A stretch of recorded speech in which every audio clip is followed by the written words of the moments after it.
The Galactic Council chambers were silent, their usual hum of debates and discussions muted as the gravity of their actions began to dawn on them. Delegates from hundreds of star systems sat in their ornate seats, their faces pale with apprehension. Before them stood Ambassador Elias Grant, a human, flanked by two towering United Earth Navy security officers in gleaming exosuits. The intensity in Grant's eyes was enough to silence even the most defiant delegates. "We warned you," Grant began, his voice calm but laced with a fury that could ignite 1,000 suns.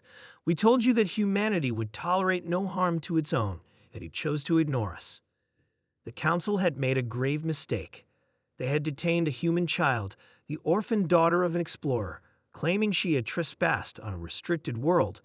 But what followed went beyond the bounds of any interstellar law or morality. The girl had been subjected to cruel experiments under the guise of research, a practice the Council deemed acceptable for lower species. They hadn't considered humans worth the exemption. But humanity was no ordinary species. The first sign of retribution had been subtle. Council trade networks experienced inexplicable outages, their secure channels breached by unknown forces. Then came the rumors of entire fleets going silent in the outer systems. It wasn't until a dreadnought entered Council space, unannounced and unchallenged, that the extent of Earth's wrath became clear.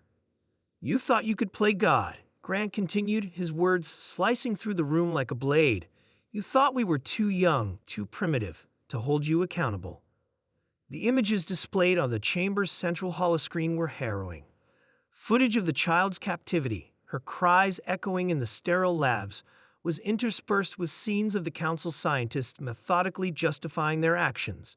The room was heavy with guilt, though some delegates looked more fearful than remorseful. "For millennia," Grant said, pacing the floor, "humanity has endured wars, famines, and catastrophes of its own making.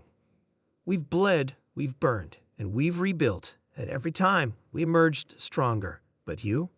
He gestured to the assembly. "You've grown complacent. You've mistaken our patience for weakness, our mercy for submission." The retaliation had been swift and surgical. The UEN's fleet, a testament to human ingenuity and relentless determination, descended on the outer worlds of the Council with precision. They didn't target civilians. Humanity had no desire to punish the innocent. Instead, military installations, research facilities, and strategic hubs were obliterated in coordinated strikes. Captain Aria Potel of the Dreadnought Indomitable had led the first wave.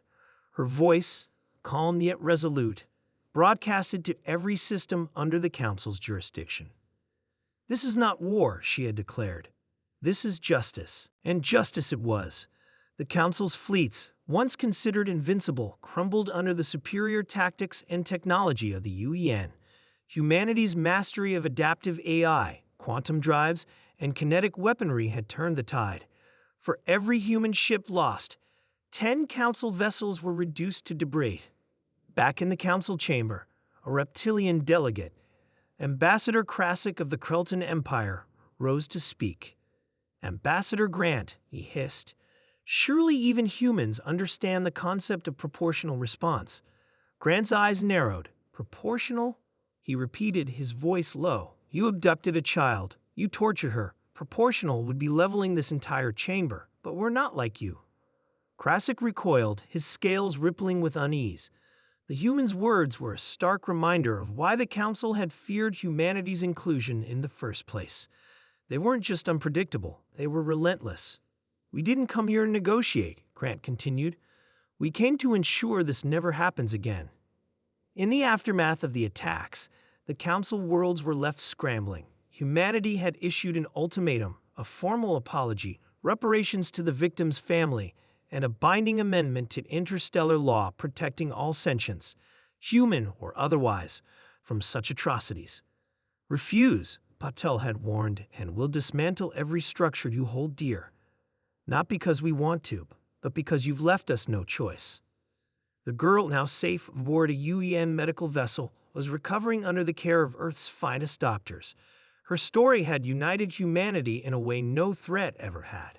Across colonies and space stations, humans rallied behind the cry, Never again. Even as the Council deliberated their response, it was clear the power dynamics of the galaxy had shifted. Humanity's actions weren't born of conquest or revenge. They were a declaration, a warning to all who might underestimate them. Grant's final words echoed through the chamber. We don't seek war. We don't seek dominion. But harm one of us, and you'll face all of us.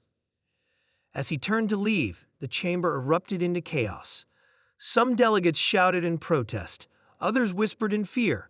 But one thing was undeniable. Humanity had arrived, and the galaxy would never be the same.